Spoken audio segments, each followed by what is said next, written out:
beautiful souls. I hope you're well. Today, I'm so happy because finally we have a gentleman with us on these interviews. It's been, I've been interviewing a lot of people in our community who were most often than not ladies and women, which is as we know, often in the spiritual community. For some reason, I don't know why, but there seems to be more ladies than men. But it's a real honor and real pleasure to have today a gentleman whose name is Patrick.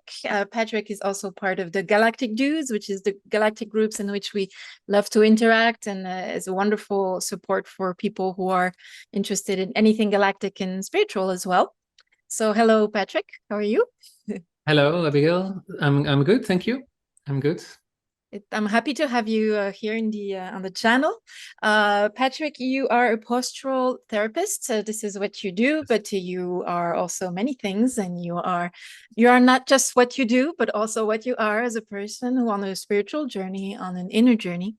And we're going to have the opportunity to share about that, and you share about different topics that you want to share with the people today regarding spirituality, perhaps regarding your starseed origin, if you want, and perhaps about your practice as well, because I think it's also part of your inner journey Right. in a way. So I think they're very complementary. So without further ado, Patrick, I'll let you introduce yourself and talk a little bit more about you. Yeah, okay, thank you, Abigail. So my name is Patrick. I live in the Netherlands at the moment, in the north of the Netherlands, in fact. I used to live in Amsterdam for 10 years, but let's say I fled the city to go to the countryside, which is much, well, it's different, let's say. Yeah. But still in the weekend, I go to the Amsterdam area for my practice because I have a practice in different locations of the country, as well as online practice. So as you said, I'm a postural therapist, which is maybe not so obvious what we do. And actually, I practice a method from the US, an American method called EGOSQ. And so if you look it up, you'll find even the spelling for that somewhere, which means that basically we align people, we help them to align their joints to become pain-free and for the rest of their life. So in other words, if you're not aligned, you could be in pain. And by doing exercises, we help people align themselves, which is a method that people can do themselves. It's a skill that you can learn. It's not a treatment. It's not something you become reliant on, that you have to go every week to a therapist. But it's more like maybe a training or a course that you understand what's going on in your body, and then you translate that into, oh, no, now I know what I need to do to become aligned and become balanced. So that's a nice way of, and it's very effective too. And even it's proven by science now. There's been a scientific paper about it. And so it's gaining. It's still very small, like a niche maybe therapy, but it's gaining hopefully a little bit more popularity as I think health in general, the medical world is maybe evolving a little bit towards more maybe holistic methods or energy medicine and complementary things. And this is more like that, but it's definitely physical. It's not some energy work. It's really working with exercises and with people. And the good thing is, because it's not like a treatment where you go and manipulate people, you can do it online. So we can do an online session. I can tell you, okay, this is out of alignment, you can do this exercise, and then you can correct yourself. And as a result, your pain is less, and everything flows better, and you become more, better and more healthy. Wonderful. Basically, yeah. Yeah, and it's so important. I mean, because it's I see it when I walk in the streets and everything, and myself as well. Yeah, Sometimes how yeah. a posture is can be horrendous, and how the impacts it has on the long term on our physicality. But also, I assume it also translates a bit of a state of mind. I imagine, perhaps the way we Oh, hold yes, ourselves. sure. Yeah, what we see is also that almost from a posture you can see someone's frame of mind or someone's personality. That's really interesting, because it has to do with certain things, the pelvic tilt or asymmetries. And actually, our founder in the US, he wrote a whole book about it, pain-free living. And so it says, okay, we all know that people that are depressed, they walk like this maybe, and vice versa. So it's also proven that if you improve your posture, that you feel better. Yeah. And so there's definitely a correlation between those. But the moment people walk in, I can usually guess. Well, I'm also quite sensitive, but for the posture alone, you can see a lot, and yeah, that's cool. It's really interesting. It must be like a little bit of a psychological analysis at the same Oh time. yeah, Experience gives you this background as well, and your intuition, as you say, because I think you're very sensitive, yeah. as well. Which brings me to what you were saying, which I think is really interesting regarding your practice, is that it has to do with people taking the sovereignty of healing themselves, or taking their posture into their own hands, rather than relying on other people's, saving them or whatever, which I find Right. very interesting, and also extremely symbolically related also to how we try to perceive spirituality, and how we try to go into a place where we can find our own answers rather than always rely on the exterior. Is that something you also, I don't know, relate to in that way? Yes, definitely. I think that a lot of things are evolving on this planet, like health, but also spirituality, and without maybe offending anyone, but previously there used to be like old white men telling us what to do, and there's like the commandments, and you don't know why that is, and that translates also into my field of work, that sometimes people, they go to some I don't know, some therapists, and they give them some exercise, and they don't know why, and they don't know, and they're not given any explanation, and just this is what you need to do, or this drug, you need to take these pills, and well, as long as the doctor says it is probably okay. And I think we're moving away from that into more trying to understand what's going on, and that goes for health, but it goes for spirituality as well. It's like asking questions, like be like children, like ask questions. So why is this, and why is there, which was often discouraged, of course, in earlier times, and in the church. You just don't ask questions. It's just, no matter how illogical it is, this is what it is, and don't ask any questions. And I think we're slowly moving away from that in all areas of life and spirituality, into more an individual approach, maybe, because there's no one size fits all. Like there's no one religion that is right for everyone. There's no spirituality that's right for everyone. There's no diet that's right for everyone. There's no exercise that's right for everyone. I give everyone, they get a different set of exercises, because everyone is different. So we need to honor that, the differences between people, and what you need. The beautiful diversity that's we're all made of, that makes this whole Right. unite in a way, but at the same time being so uniquely different. It makes your job interesting as well, to address different cases of people coming from a different Oh yeah. background in terms of their mind, but also in their physical, what the baggage they come from with their physical postures. Must be really interesting to know more about, also about their dispositions and everything. Yes. What would you say is your relationship to spirituality in general? Is it something that you have explored since you were a young man? Is it something that's been part of your life? What's your relationship to this whole journey for you? Yeah, it's been part of most of my life, I would say. And when you're young, it's different, of course, than when you're older. I used to be very interested in the, let's say, the paranormal when I was young, and more like the ghost stories, and I remember I used to watch all kinds of movies, and I was fascinated by ghosts, and things like that. And so when I was young, I didn't have any like experiences that I can recall, but I was really fascinated by the topic.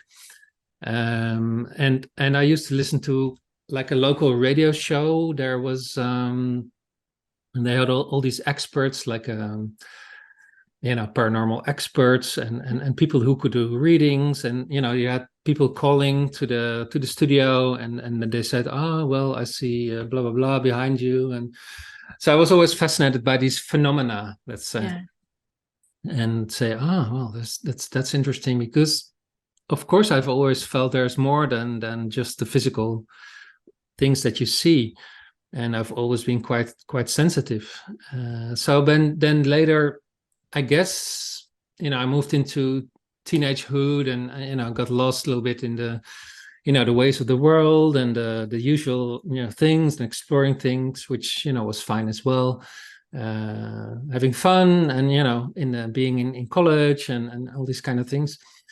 And then I found spirituality again on my path, through a series of books. Actually, I was introduced to the Ascended Master teachings, the teachings of Blavatsky, which I didn't really study. These are like the occult dispensation, which I found very hard to read. And so I started with some other books, and this really resonated with me immediately. It's like, oh wow, yeah, of course, this makes sense. And this talked about all these inner, no, how would you say it, all these powers that we have as humans that we don't use, like maybe levitation and teleportation and all these kind of things, that if you develop that, and maybe there was like these books were about the masters of the Himalayas, and they had developed these things. So then I came into contact with, for example, the books of Paramahansa Yogananda and his teachers, who could also, and Babaji, and these who could also do these miraculous things. And I was very fascinated, like, oh yeah, so we shouldn't limit ourselves to thinking that we are so small and so we cannot do anything.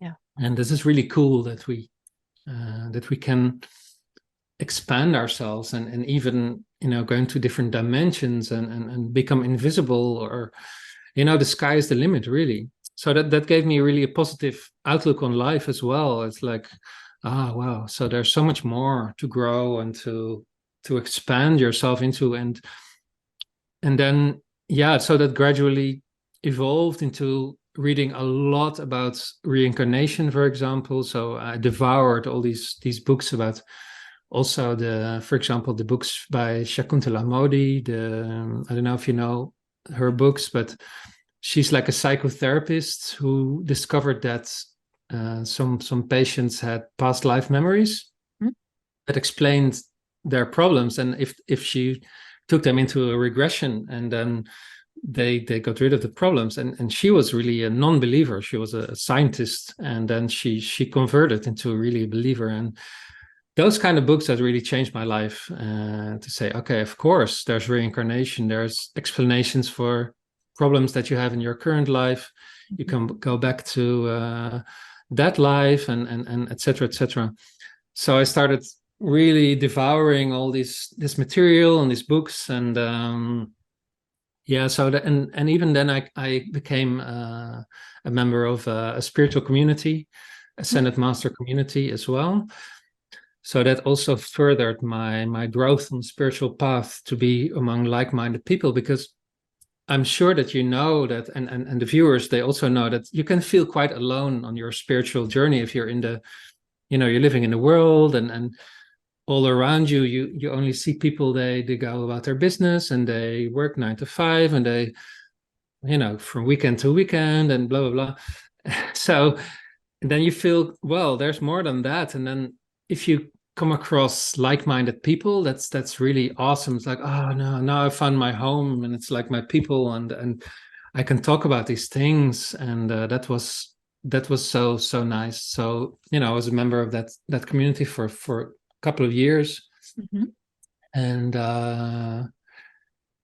so, and then after that, I think a couple of years ago, I discovered the teachings from Elena Donan, and Michael Salla, Laura Eisenhower, and all these people that spoke at the GISIC conference, the Galactic Spiritual Informers Conference. Yeah. So I just knew that I had to go to that conference last year. And for me, I'm very intuitive, and I feel there are certain markers that I know that if this occurs, that I really need to do it. It's not just my mind or my desire or my fantasy. It's really like almost an assignment. Like, okay, now you need to go there, and don't worry about the money or anything, or about back then still there were strict measures about some certain medical issues, and so don't worry about any of that. Everything is going to be okay. And that really changed my world as well, to be there and to be among the people that were at the conference, and seeing my people on stage that I've been following on YouTube. Yeah. So it must have been a real pleasure. Before we go back, we'll go back on the JSIC and Elena and everything. But I just want to go back a little bit earlier from your earlier life, maybe in childhood, teenage years, or adulthood. And I mentioned it because you're, like I said, you're the first gentleman I have here on the channel, so it's good. But it's something that was touched upon on the interview you did with the Galactic Dudes with Danny Anderson, and I thought it was a really interesting aspect that I really want to talk about again. Is this notion of how for men it is probably a challenge as well to be in not only to be a sensitive person, to be intuitive, but also to be in a spiritual journey. Seeing the amount of men we have in our groups, I mean, it really shows that it's not something that is very, very popular among men. It's sad, but it's a reality. So would you like to address that a little bit, about not only like why do you think this is the case, and also how did you journey through that, and being a man and interested by these topics? So, well, I've naturally always been sensitive, which I think is normal. I mean, everyone, I think maybe everyone is sensitive, but then maybe there's this society stamp that's put on, stereotypes, girls and boys, whatever. And then I remember in school I was bullied because I was maybe more sensitive than, or I don't know, behaved differently than other boys, or maybe I didn't partake in the normal usual activities. And then people, they think, oh well, you're gay, whatever, things like that, that stupid things that young people do. And so that makes you feel it's not really okay. Then you feel okay, it's not really safe to be sensitive, and well, that's fine, and I'll just go do it somewhere else than school, I guess. And I think what helped is that I was raised by my mother as a single parent, and to be around her, so be around the feminine energy. I think that helped for me a little bit. And of course, but you cannot be anyone but yourself. So you cannot be someone else. So I always felt, well, you can only be yourself. And then, but it's nice if you come into, let's say, a community, and you find other men who are also maybe more sensitive, or more sensitive than you, or they're whatever. And what I learned in the community is that we're all masculine and feminine. So in the Ascended Master teachings, they believe that we're 60, 60-40. So either men, if you're in a male body, you're like 60% masculine, 40% feminine, and for the female body, the other way around. And I've always felt like, not really identified with the gender, or with it's like, okay, you have these masculine and feminine energies inside of you, and sometimes one dominates, and sometimes the other dominates, and sometimes one gets out of control. It's like yin and yang. And I think there's too much emphasis on the outer manifestation of that.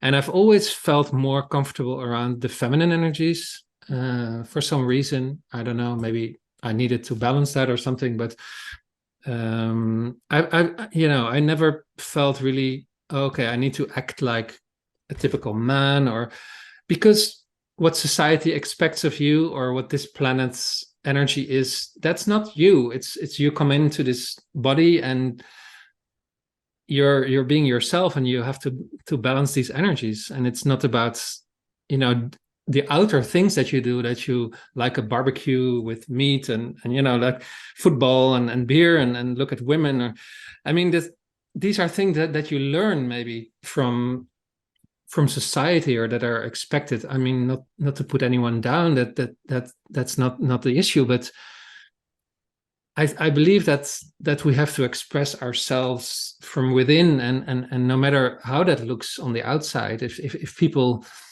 try to put you in certain boxes, let's say, oh, this is masculine, or this is feminine, or this is gay, or this is whatever, like, just be yourself, and find your place, and try to balance these energies inside of yourself, and try to feel if they're maybe out of control, or out of balance. Because I get sometimes that I feel, okay, so my masculine energy is getting too much up, or maybe sometimes my feminine energy is too much up, and then I feel, okay, I need to adjust a little bit. And this is also what you do in a company. If you're with someone, you maybe adjust a little bit, or so I've always felt it like a little bit like fluid, and this is not like the gender fluid thing that is now maybe more in the news, but more energy fluid. Like, yeah, so of course you're born into a certain body for a certain mission, maybe like maybe you've been a man for 99 times, and now you have to be in a woman's body, whatever. But still, your soul, your soul in a body, and maybe you need to work out some issues, and balance certain things. I don't know if that answers your question, Absolutely, absolutely. I mean, it completely resonates Yeah. with me, because this is definitely something I also believe in my own personal spiritual practice, that finding this balance, as Elena always, reminds us of this flow of the sacred feminine and sacred masculine within ourselves, is something that's absolutely essential to balance. So, Yeah. it's this anyway, it's something we're always working on, because we can never be completely balanced all the time, but that's how life functions, is to be It's always emotion. down. It's like riding a bicycle. You're Yeah. always emotion. You're always correcting. You're always, and the moment you don't pay attention, well, you Well, fall down to one side or to the right side, and absolutely. you think, oh well, this is a different terrain. Oh, I need to adjust my speed because there's gravel, or there's a road, and we always need to adjust to whatever surroundings we are. And if we're in 3D, or in 4 or 5D, or on this planet or another planet, you need to adjust certain things, but the basics are the same, I Yeah. guess. Always this balance is the really crucial principle here. Mm. So you've mentioned, though, that following not only Elena's work, but all the people in this truth or community. Well, truth, I don't like that word, but anyway, that Yeah. community of people who are interested by the whole galactic aspect of things, and Right. contact and everything. That's something that was you discovered, like I did, about 2 or 3 years ago. And you were also, like you said, in JSIC, and had the opportunity to connect with these beautiful people, not only the speakers, but also the people who are in the crowd, which are as interesting and as rich in terms of Yes, experiences as the speakers are, and that's what makes it amazing. for sure. Would you like to tell us a little bit more about how this whole galactic thing, why did it catch your interest? I mean, why suddenly did you say, oh, I like what Elaine is doing, I resonate with that? What was the thing that woke you up there? Yeah, that's an interesting question. I'm not sure if I have a, well, I'm figuring out the answer as we go, probably. But previously I had been focused more on, let's say, the earthly aspect, or just the reincarnation and the spirituality part. And I became more and more interested in the maybe our galactic brothers and sisters, and gradually somehow that developed. I think what started it for me was that I was following Laura Eisenhower. She really started me on the path of the, connected me with these people. And then I think I saw an interview with Tony Rodriguez, Mm-hmm. and that really blew my mind. It's like, oh wow, time travel, and 20 and back, and I have a very strong, let's say, truth resonator. I've been working on that a long time, so I feel that, I felt right away that, okay, this is the real thing. And well, that's cool. And I didn't know about that, and let's find out. So then I dove into Tony's history, and I bought his book, and I was like, fascinated by that. And then, yeah, gradually you're introduced into. Then I was introduced to Michael Salla, so in exopolitics, and I knew a little bit about alien life and about our history, but not so much as I was focused on other things. But then through Michael Salla, I learned a lot about our history and the MJ12 and Eisenhower and all these things. And of course, I knew about the Greys and the reptilians, but more in a general sense, like, oh yeah, these are the bad guys that have been here for long time, but not very specific. And then this helped me fill in the gaps and the details about them. And then I think I saw an interview with Michael Salla and Elena Danan, which I also had a wow factor, like, oh wow, and Thorhan. I thought, okay, this is also the real deal. I need to dive into that now. And so I dove into Elena's work, and I bought the book, what's it called? The first book, A A Gift from the Stars. Mm-hmm. Yeah, A Gift from the Stars. So I was really, oh no, first I watched all her YouTube videos about different alien races, which was fascinating. Like, okay, I think I watched some of them live, like, oh, now it's about Orion or about Arcturus. Q&As of the beginning. Yeah. So that was like, oh no, and with the music and she was, oh no. So I bought the book.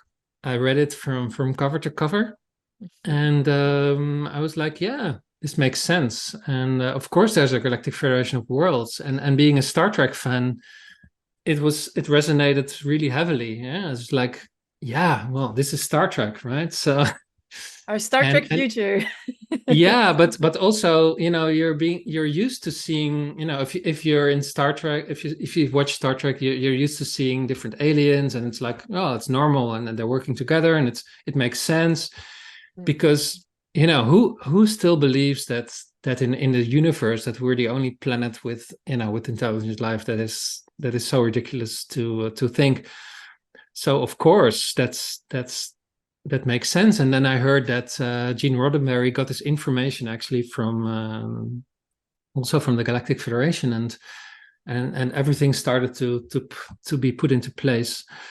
And so that's how I got into the whole alien thing, and yeah, basically. Has this interest for this exopolitics reality or galactic reality, has that made you want to pursue inner discovery as to perhaps if you resonated with a particular star nation, galactic? Is that something you would like to talk about, or do you have anything? Yeah, sure. So yeah, so in general, I was interested, but I did not really have a need to know about, oh, where do I come from? Of course, I was drawn to certain stars and certain planets. I have been drawn to them since many years, and it's like almost inexplicable that you look at the sky and you're drawn to some constellation, and it's like you almost feel homesick, like, oh no. Or you feel, oh, I had such good experiences in that world, but you cannot really place it. And I thought, well, it's such a big universe, so I don't know where I've been. So but then I came across an interview, I think it was with Elena and Julia Balaz, who is an galactic astrologist, and I felt, okay, I need to do a session with her. And I think I was just in time, because after that she was fully booked for 2-3 years. I got an interview in I think 6 months after I booked it. So and so yeah, I had a really good session with her, and she explained about my past and my origin, and that is really good to know. But on the other hand, I don't really identify with that, because I've been on so many planets and worlds, and now I'm here, so this is what counts. I'm more like a practical guy, and say, okay, well, now I'm here, so yeah, it's all very nice and good to know that you've been on Procyon or whatever, on Rigel, and but it's more like, okay, it's interesting, but no, let's get on with the work. But still, it was very, very informative. And yeah, so she told me that I am from Procyon, actually, and I'm strongly connected to, of course, to Rigel in Orion, as we had to flee from Rigel due to the grace, and that really made sense, because that was the same situation that was on Earth with the Greys, and so that explained my dislike for the Greys, and it's more than a dislike. It's like, oh no, not these guys again. They're coming here. Mm. They're doing the same thing as they did before. So let's, they need to go. So So yeah, there's a that's connection with the Black League for you. You feel like you probably were kind of in a form of resistance regarding what was happening in Orion with the maybe. Orion. Yeah, perhaps. Maybe, I don't know. So yeah. Um, so, but definitely having a history with the Orion Greys, Mm-hmm. and always when I heard about the stories, I've heard and read many stories about Greys and abductions, and I was always so revolted by it. Like, oh no, not these guys again. We need to get rid of them. So it really made sense. Like, oh well, maybe it's part of my mission to be here now, and be embodied in this time, to that we kicked them out, and to get our freedom back, really. Yeah. Yeah. The fact that you feel a strong repulsion regarding the Greys, do you feel that you would have perhaps had some experiences in this life, and perhaps not remembering, or do you feel that there's memories or things like that, or it's not something that you resonate with necessarily? Not necessarily, but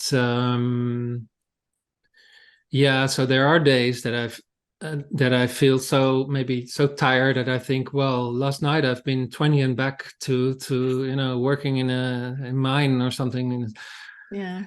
You never know. So it's not something that is consciously in my mind, and it's also not something I really want to explore or to go through hypnosis, or Okay. I don't feel there's anything there in this life, but you never know. But I don't have an experience or missing time or strange things happening that I think, it could be, of course, but I don't, yeah, I don't recall it. Mm-hmm. Yeah. No problem.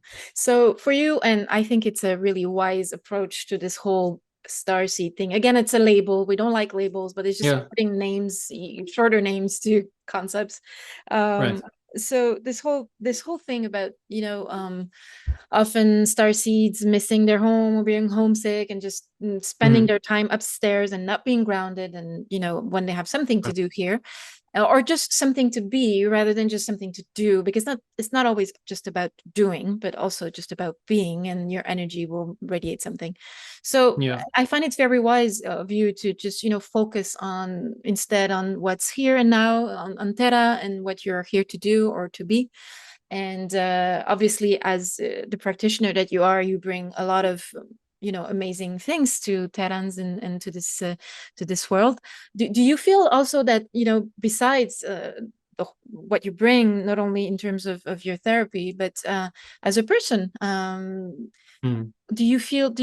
what do you feel intuitively somehow that you're also here to do or to be in this time of transition and ascension in a way? Yeah, that's a good question. So, well, yeah, I'm obviously an energy worker, or some people say like a grid worker, and there's subtle things. I work with energy a lot, and that can be in a group or with one-to-one. Mhm. I always feel there's some adjustment going on, or some flow. I like to connect people. That's something I really really enjoy to do, to bring people together, and to that's something I miss, that I realized that I miss it from the higher dimension, higher densities. Fifth, sixth density is, and I think Elena talked about it in one of her videos, that there's different levels of a hive consciousness. There's the the gray hive with the queen, but there's also another version, and I cannot quote her, but she said something like, it's like having the best of both worlds, that you're partly connected to a group, but you have your own thing.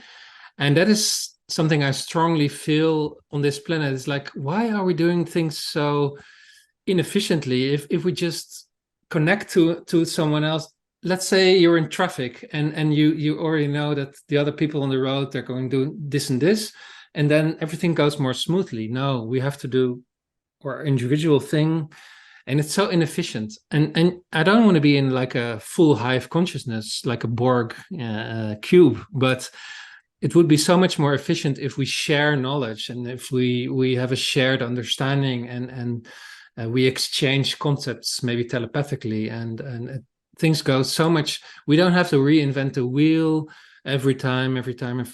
So I think that is something I miss from my home world, or other dimensions, other densities I've been in, as well as I cannot get used to the 3D high maintenance thing. I can never, when I buy something, I don't want to maintain things. Like, it has to work, it has to work for eternity. You buy something and then it works for a million years. You don't have to put oil into it. And it's like these physical, I get so annoyed and so impatient with this, sometimes with this 3D world, and or our bodies. We need to brush our teeth and we need to maintain everything. I just want to do the work, whatever that is, like energy work, or work on yourself, on the spirituality, and not take care of these, these 3D. So I Yeah, but think, that's part of the experience, Patrick. I mean, this is the whole yeah, freaking well, I point have no about being patience here. for it. So yeah, so that's maybe some of the drawbacks of coming here to the 3D environment, and Yeah. feeling so heavy, like, oh no. And how is it possible that the people, they don't share information, or they haven't shared understanding, and sometimes it feels so inefficient, and you have to explain everything from start to finish, and but I'm not sure that was answer to your question. But No. It's interesting because it's your own perspective, and it's where you're standing at right now, and it's really interesting to see each person's kind of frustrations in this 3D environment, and see what gets you more than other things. It's interesting as well. yeah, I'm probably used to like instant manifestation instead of a slow process of doing things, and that is, yeah, that is a trait that is not always handy in this world, to be very impatient. And it's like, okay, well, no, things take time. For example, I'm working on expanding my business to different locations in the country, and but there's a lot of steps and processes, and you have to work with things. I'm like, come on, can you just do this, and then everything is in place, and you can get on with it, right? And so I need to probably learn to enjoy going through the Process. steps, as you said. Yeah, but Yeah. that's one of the Well, hardest things. yeah.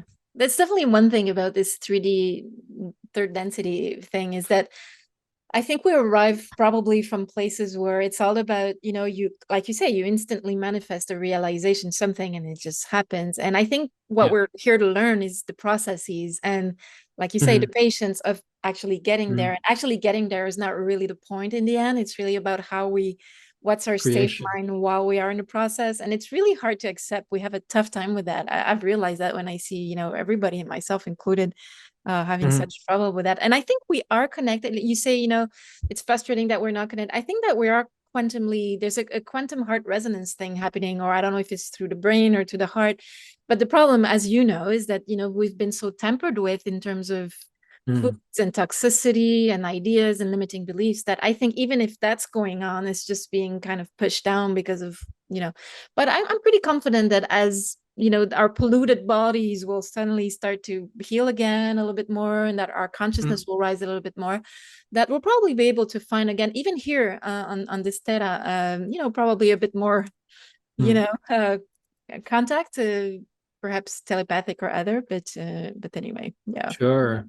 Yeah, but of course it's not going fast enough. Like I'm like, come on already. It's we're ready, and yeah, but things take time, but things are changing for the better. That's for sure. And disclosure is happening, so that's really cool as well. Hmm. And even I think sometimes that's for the next October conference, and I'm going to the GSIC conference. Who knows how much disclosure has already been there, and maybe even there will be ETs openly on stage or whatever. And I I mean, they're cannot wait. already there, but I mean, it's They're going to already be there, but official. they're in the audience. But Yeah. I mean, just to have more really public disclosure, and I can't wait for that to happen, because it's time, and we're on such a slow path. And if you compare, what we can do and our role in the Galactic Federation, because we know from all the information that we have that we are very special as human.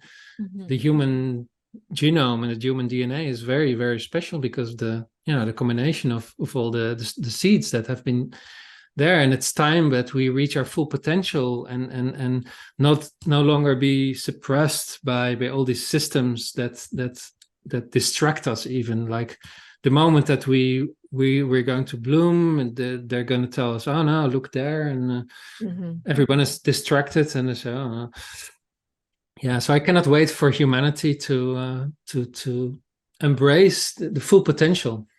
Yeah. And it is an amazing potential indeed. But we have to believe in ourselves, and we're still kind of filled with doubts and things. But Well, it's for us to work on that, each of us, to go within and do that work. yeah, I think, yeah. And when I see that, it's so sad that people they limit themselves, or they equate themselves to being in some sort of a box, or they say, oh well, I cannot do this because blah blah blah. I don't know. Or there, of course, there's repression, and but as I say, you can only be yourself, and you can work on yourself, and work through your higher self, and not be reliant on other, or say, oh well, that person is further along than me, that person should help me or tell me what to do, because we are, as I said, we have so much potential. We can do everything ourselves through our connection with our higher self, with source. Yeah. And that's really all we need. Like Alex Colliers keeps repeating for years, we're a race of leaders. I mean, we should all be, we Yeah. are potentially all leaders of our own lives and our own society. So, I mean, what are we waiting for? But anyway, um, to focus on the positive, tell me, Patrick, what's for you in terms of inner journey, going within your on an everyday basis here on Terra? What is for you your, we could say, energetic hygiene or spiritual hygiene or spiritual practices that help you connect within Mm. yourself and go within and go further along your own spiritual journey and going through challenges as well? How do you deal with all this tangibly?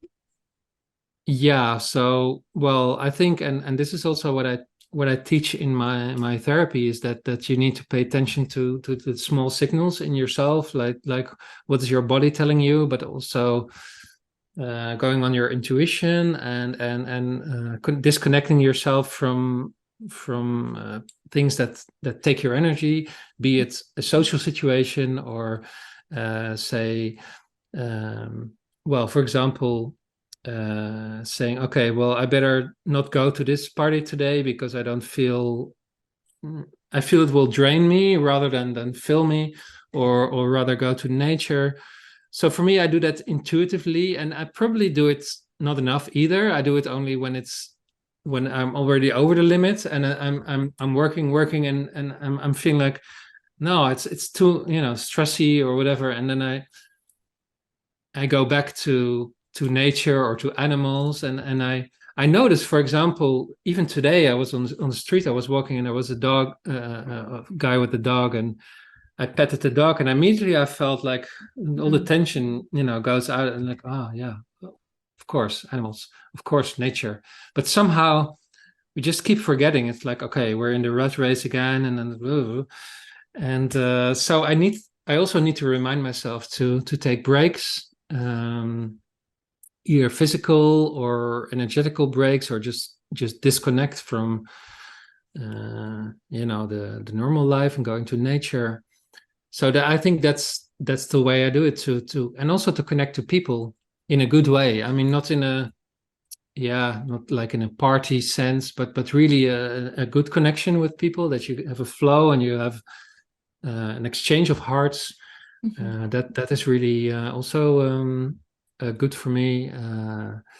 So I think it's about discovering the things that help you to connect again to yourself and to your higher self. That can be nature, that can be people even, or having a balance between these two, or being with animals, or even withdrawing yourself from a situation, or even asking for protection, or making a prayer or a call. And there's so many things you can do. And I think, Alex, you mentioned Alex, and he summed it up pretty well. He always gives a lot of examples of what you can do. For me, humor is also a very good way to raise your vibration, because I think that is the common thing, that you need to raise your vibration, not get pulled down or pushed down by the things that you either create yourself or that other people that put on you. And I fall into the trap also many times, that I think, oh, well, I've lowered my vibration. Ooh, so I need to raise it again. Either by, for me, that humor is a very important aspect of that. So I go watch some silly show, or some humor. And sometimes I get drawn into a negative emotion, and I think, oh, no, no, that's a trap. No, don't go there. Don't go with the emotion, but pull yourself out. And so I'm still learning about that as well, because now the time I'm going through with my company is it's very challenging, because there's lots of things on my path, and you can get worried a lot, or maybe sometimes I sleep not so well at night, and then I remind myself, it's just Maya, it's an illusion, it's a 3D, don't take it so seriously, so literally, so go laugh and go do something, or go into nature and connect with what is real, and what is you, and with source. Yeah. I have to say that it's funny, because you kind of read my mind again when you talked about humor, because I was going to just mention that, because you and I are really having a good time in one of these groups, of galactic groups, of not just you and me, a lot of us are having a lot of good in this galactic comedy group, which each of us brings a memes or things, and brings a lot of joy, and gives us the opportunity to connect as well. But I mean, I don't know how many times, Patrick, like I've been having challenges, and I went on the group, and there you were with your amazing funny jokes and things, and I was like, oh yay, raised my mind. And I go there a few times during the day, and I just go have a moment there with Patrick, and I'm just laughing a bit, and then it really helps us. And people tend to think, oh, humor, it's light, that we're spiritual beings, we're over this. I mean, every person that I know that's really high in frequency and spirituality is someone that has fun, that laughs at themselves, that have humor, that have self-derision. And I think it's really, really, and I keep repeating that, but I think it's so essential. So I think you're touching on a very, very important point. Especially in these days, it's very rough for everyone. I mean, whatever density you are in right now, without humor, it's a rough ride. It's a tough ride, and I think you are bringing also a lot in that way, through the humor you bring in these groups, and I think it's another way for you to incarnate in some ways. Again, I put it in quote, your mission, or just bringing this light, or incarnating these high vibes. So it's very I mean, the moment you stop laughing, you grow old, and the moment you think that you should be an adult, or that being an adult means that you have to be serious, or you have to whatever, the moment then you get old. And both my parents, they were even if at old age, they were very like children. Their minds were very even especially my mother, she was even as curious as a child, like, oh, there's a bird. And, Mm-hmm. she was very childlike until the last moment. And I think that it's really something I learned from her as well, to not take life so seriously, and well, yeah, of course we should take it seriously, but we may laugh along the way, or as you Mm-hmm. said, we may laugh at ourselves, like, oh no, what did I do now again? I made this mistake again, and for the 110th time, and I fell for it. And okay, so that's, yeah, I think, and I've come across many people that are maybe our age, and they look like they're 80 years old, and they're so serious, and they have gray, and you can see they have gray hair, and they, like, they're all, like this. And that's such a shame, because our vibrancy, our youth, that's something eternal, that even doesn't matter how old physically you are, but it's we should be able to. I think humor is one of the greatest gifts that we have been given. Yeah. So we're on this planet, and we're on a journey, but we're given these companions. So we're given the lovely animals. As you know, I'm also very fond of animals. So they're here to help us. The nature, the animals, the humor, it all helps to make it lighter. And I think it's very easy to get stuck in some sort of like a extreme, or in a cult, like, no, you should only do this, and you should only eat this, and a spiritual person should do this or should not do Mm-hmm. that. And I've always also been in one of those groups, and it's so serious and very restrictive, like, no, this is not allowed. And that goes back almost to the 10 Commandments, like, thou Yeah. shalt not this and that. Well, where's something like you should laugh? Mm. I agree with you. And not only is it the humor is bringing the high vibes, but it's also a way to keep a humility, which I found is Hmm. another super basic important thing that so often gets lost in the spiritual Hmm. endeavors. A lot of people get caught up in the spiritual ego thing, and I mean it's so common, and without Hmm. humor you get caught into that like big time. You jump into it, and then it becomes drama and this and that. And Yeah. I think that it's a good way to keep the To rise above yeah it. yeah To rise rise above above it. it and just keep the childlike humor and the childlike spirit. Then you stay away from this ego thing happening. You Yeah, mentioned, and you, sorry, sorry, but go ahead. and you hear from Elena's stories that maybe from Thorhan, or from the Pleiadians, they have humor and they make jokes, and All the they're time. not like serious beings that never smile, like Vulcans, or that never Hmm. smile and that only push buttons. And where's No. the joy in that? And also I've heard of, not only in this community but in other communities, that there's also races and planets where everything is gray. Like, I mean, not the grays, but it's like bland, and there's no emotion, and it's Mm. only like a mental world.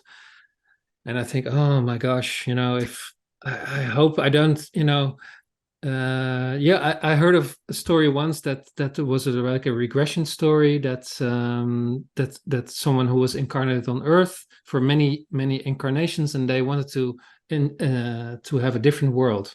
Okay. So they said, well, are you sure? Because you're used to this Earth, and no, I want to be somewhere else. So they were placed on this planet with no humor, no Oh, emotions, and they were like, no, take me back to miserable. miserable. I mean, what is the use in Mm. not having emotions, and being able to laugh, and to yeah. But go ahead. Yeah, the question. Yeah. No, I just wanted to jump in on the fact that you mentioned animals, and perhaps Yeah. it's a part of you I don't know very much. So, what's your Hmm. connection with animals? What's there with you that you're so connected with them? Yeah. I'm not sure, but since my childhood, always been very drawn to, and also very, mm, well, and the other way around. Animals, they Mhm. drawn to me as well. I cannot explain it, but especially dogs. Well, even dogs and children. They usually come to Both type of me. animals, children Yeah, and both types, the human animal, and the I don't know what it is, but certain animals, especially dogs. I have a really really good relationship with dogs, and of course, I'm not afraid of them, and I'm like, okay, well, let's interact, and because fear is not part of my world. I'm not afraid really of anything, but and yeah, we had a little dog when I was young, which was nice.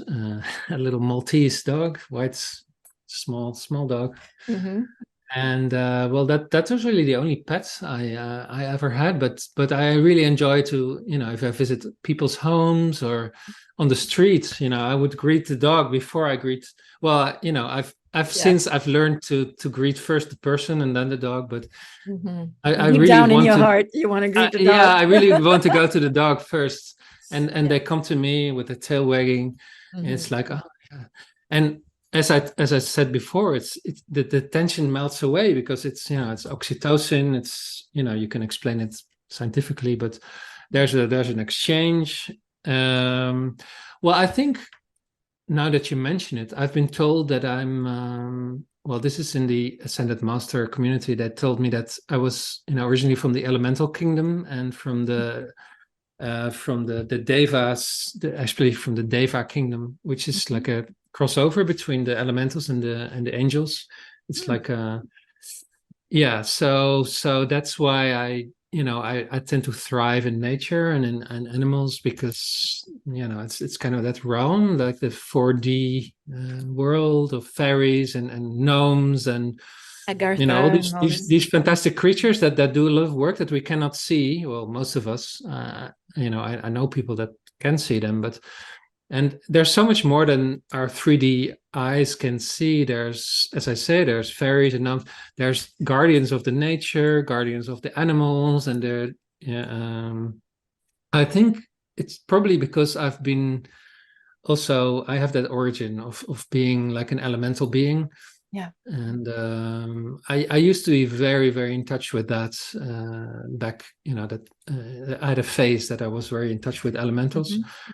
So now I shifted to ETs somehow. I don't know, but Yeah, but I mean, everything's connected, and you've probably been, since sure. you're an old soul, you've probably been many of these things, Oh so yeah. you've been multiple and Oh yeah. like Yes. And yeah. So many times. So yeah. So animals definitely they have a big place in my heart, and I have many friends who have pets, and I love to visit them, and they come and they jump and they do yeah. things, and they're very happy to see me, They and thrive they in help me your as energy. they help me as well, because over the years I've had some animals actually really helping me with spiritual issues and with energy, and they on a higher level they were helping me with regulating or balancing stuff, and I could really feel it that they have been very instrumental in my life, without, of course, without words, because we cannot talk to them, but Even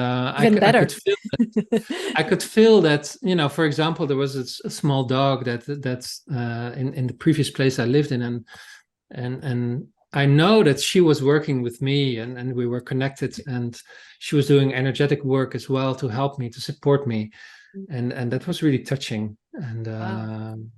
yeah, so I work with animals, but I'm not like an animal whisperer, or I don't Mm. do anything with it now, but they really certainly have helped me. They do more than uh, yeah, they do more than you think. And in the community I was in before, we used to work with the elementals explicitly. And I remember there was one cat, and she helped us with something. And there was one person, our guru. She was in contact with the cat, and she helped with something, and then well, we know from that dispensation that animals, they can be granted, well, they can be granted a step up as incarnating as humans, for example. Mhm. So this cat was given that gift, and but she didn't know really what it was, and she was so excited, and she told our guru, so I've been given a gift. And it was so touching, like, because she did Mhm. so much work for us, and she went to the dimensions, and she did some energy work, and then as a result, as a reward, she was given this gift of, well, incarnating as a human. I don't know if I that don't know is if it's really. a gift, but yeah. I know, but We can it's debate this. but she was really excited. So, yeah, they gave Yeah. me something, and that's cool. Wow. But so the animals, they, remember that animals help us. So if you have an animal in your house, well, I'm sure people with pets, and if, especially if you're alone, if you're living alone, if you're single, you know that you have an energy exchange, and you can tell your problems too, and they understand you, and they come to you when you're sad, and they're just more than four-legged friends. They do things on higher levels that are amazing, and we should really acknowledge that, and thank them for that, Absolutely. because that they're not just like stupid lower life forms. They're different. They're different than us, but they're definitely more in touch with the higher realms, as most of us know, that they feel things, they see things, they sense things, and they know if something is. They warn you, and they're really our friends and companions. So yeah, that's my animal connection. Animal connection. Yeah. Okay, so as we're slowly Mm. getting towards the end of our interview, I just wanted to I wanted to ask you if there's a particular link to your profession Mm. or that you would like to share with us regarding what you do. Yeah, sure. I'll give you the link to my website, which you can post underneath the video, because it's very hard to spell out. But it's I created an English page on my site, which is not the total site or the total information, but it gives you an idea of the work I do with posture. So if you're interested in working on your pain issues, on getting pain free, and you're willing to do that yourself, you no longer want to rely on going to someone external to fix you or to heal you, but you really believe that you can do it yourself. Check out that the link, and there's free options as well. I can give advice. I have like a quick scan, posture quick scan, that I can look at pictures, and I can tell you what is out of alignment and how it works. So just go have a look about that. And I have some blogs, English blogs, also on there to read. Okay, Yeah. wonderful. Thank you for providing us with this beautiful guidance to Yeah, help us no problem. help ourselves heal in a way, or correct our postures. Before we go there, Patrick, is there a few words that you would like to share with us to end this wonderful interview? If there's things you'd like to share with us. Yeah, so I wanna finish with saying that, as we talked about before, that you have more power than you think, and don't let anyone, but mostly it's yourself, put yourself down and limit yourself and say, oh, I'm not this or that, or or compare yourself to people, or relying on a guru, or on. So work on your discernment, which I think that is, for me, that's the most important thing that I've been working on for the past maybe 10 20 years, to work on your discernment and discerning what is real, what is not. Because sometimes I see people that are following this guru or that guru, or because this guy looks good, that must be, oh, this is a guy who is spiritual. Amazing. And the second I put a video on, I already know, come on, this guy, this is, you read his energy, and don't be deceived by looks or by and this is sadly something I see sometimes with the female audience. And then of course there's not many men who are spiritual, and if there's someone who is who has this charisma, and who I'm not naming any names, but you probably know some who I mean. Yep. But Let's not go there, but I know what you mean. a good looking guy, and he's spiritual and he's good looking, and oh my god, and no, but as Elena said once, the first seconds before the mind kicks in, there's a feeling, and you should really trust that feeling that's in your heart, because who's going to sabotage that? Who's going to tell you otherwise? You have to feel that, and work on that discernment, and go with that discernment, and not say, oh, but he looks so good, or that this person is so wise, or this person is has all this complex information, or this is the queen of the world, and whatever nonsense people they're up to, and just use the first instant of connecting with someone, that can be live, that can be online, it doesn't matter. If you see a picture of someone, you get the vibration, and work on your discernment. That is because that is really all there is. You cannot let someone else tell you, oh, this person is good and this person is not, and you have to feel it for yourself. And if you're not sure, as we say, we put it on the shelf and we say, well, I don't know, let's see the fruits of this person's action. Absolutely. And I don't know, maybe it's true, maybe it's not. But for me, usually when I connect to someone, or I see Alex for the first time, or I see Michael Sala or Elena, I immediately know, okay, this is the real deal. And learn to trust your feeling, and never let anyone or let your mind get in the way, because people, they place too much importance on the mind, like, oh no, it should be logical, or I should be able to explain it. And they choose the mind over the heart, which is a masculine extreme to do. So don't be overly masculine in that you put the mind, give you too much power, because if you give the mind power, it's going to rule your world. Like, no, everything should be logical, and no, things are not logical. If you feel someone is off, don't go with it. And you don't have to be able to explain it. Yeah. Because sometimes people, they ask you, yeah, but why, and you should explain that. No, you shouldn't. You feel in your heart that something is true or not, and you're not supposed to convince people or to explain it. It's for yourself. Absolutely. I think that's an important message I want to share. Definitely, especially in those days where we're finding a lot These of days we're bombarded by vision. information, and by they pop up like, oh, I'm the king of Orion, and this is the master of the universe, and whatever it is. Already then you there should be a red light going on, like, I don't know, maybe not. Maybe not.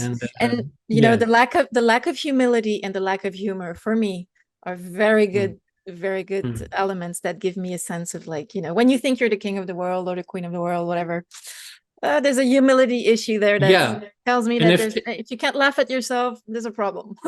Right. And then if your dog turns away from the king of the world, well, it's probably not the king of the world. If the dog comes and greets someone, that's probably a good sign. So trust your animals, trust your discernment. And if you don't trust yourself, look at your animals or your children, or someone who is more in touch with their nature. And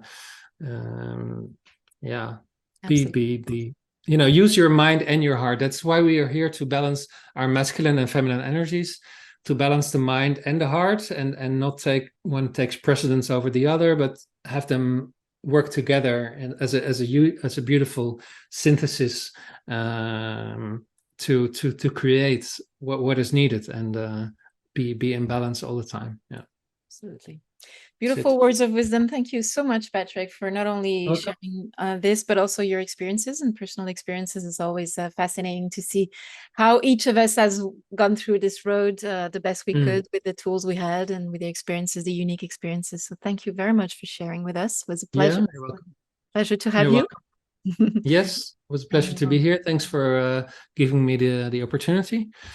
Sure. And I'm looking forward to meeting you and many others in the GISIC in Orlando. So maybe a last shameless plug for the conference. Yeah, as it was really life changing for me last year, and not so much, well, not only because of the speakers, but mostly because of the other members, and meeting like-minded people, and knowing that you're not the only crazy one out there talking about aliens or seeing things. And it's a joy, and as you say, we should be like children. And if you're at a conference, you're all children again, and you're playing, and it's like, exciting, and that excitement comes back, and that's really precious. Absolutely. And Danny Henderson, who's the person who's organizing this wonderful event, is a person also who has a lot of energy Yes. and a lot of, she has this Yes. child, Humor and not taking themselves too beautiful. seriously and Yeah. not being like a stereotype of a spiritual person, because she swears or she uses Oh, words yeah. and we laugh, and it's like, come on, people, it's not so serious. We're all gonna die anyway. I mean, Absolutely. not really At some die, point. but it's only a temporary assignment. Come on, so Let's stop taking ourselves too seriously, for sure. So yeah, I really look sure, forward to meet you in person there. But I mean, as yep, always, we will continue to connect in humor and in other ways. And you're always welcome sure, on the channel if that's something you would like to share again with us. I would be happy to have you sure. again. All So right, thank you again. Have a lovely thank day, and you. we'll Have a speak nice soon. day. Thank you very Thank much. you. Hello, beautiful soul. You have been on a spiritual journey for some time, or perhaps you're just starting your inner journey. And you probably have questions that remain unanswered right now, although all your answers lie within yourself, as always.